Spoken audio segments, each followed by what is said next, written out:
இன்றைக்கி ஒரு 3 kilometre marathon ரன்னிங்கை 12 நிமிஷத்தில் முடிச்சுட்டு நம்ம ஃபுல் பாடிக்கு எஃபெக்டிவ் தர மாதிரி ஒரு 10 எக்ஸசைஸ் பண்ண போகிறோம். ஸோ அதுக்கு முன்னாடி நம்ம சேனலை சப்ஸ்கிரைப் பண்ணாதவங்க சப்ஸ்கிரைப் பண்ணி வச்சுக்கோங்க.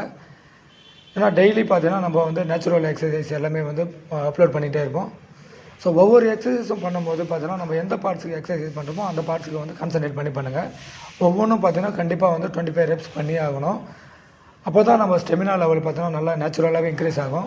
ஸோ அது மட்டும் இல்லாமல் நம்ம ஃபேட் லாஸ் பண்ணணும் இருந்தாலும் சரி, இல்லை வெயிட் லாஸ் பண்ணணும் இருந்தாலும் சரி, இந்த எக்ஸசைஸ் மட்டுமே போதுமானது. ஸோ வந்து பார்த்தோன்னா இந்த எக்ஸசைஸ் எல்லாம் எல்லாமே சேவ் பண்ணி வச்சுட்டு ரெகுலராக ட்ரை பண்ணுங்கள். டைம் இருக்கிறவங்க 3 செட்டு கூட ட்ரை பண்ணுங்கள். நம்ம ஸ்லோவாக பண்ணாலும் ப்ராப்பராக பண்ணுங்கள். ஸோ அதுதான் முக்கியமானது. இந்த எக்ஸசைஸ்லாம் முடிச்சதுக்கப்புறம் நம்ம வந்து பார்த்தோன்னா ப்ராப்பராக டயட் ஃபுட்டு மெயின்டைன் பண்ணோம். ஸோ ஹோம் ஃபுட்டாக இருந்தாலும் சரி அளவாக சாப்பிடுங்க, ஹெல்த்தியாக சாப்பிடுங்க.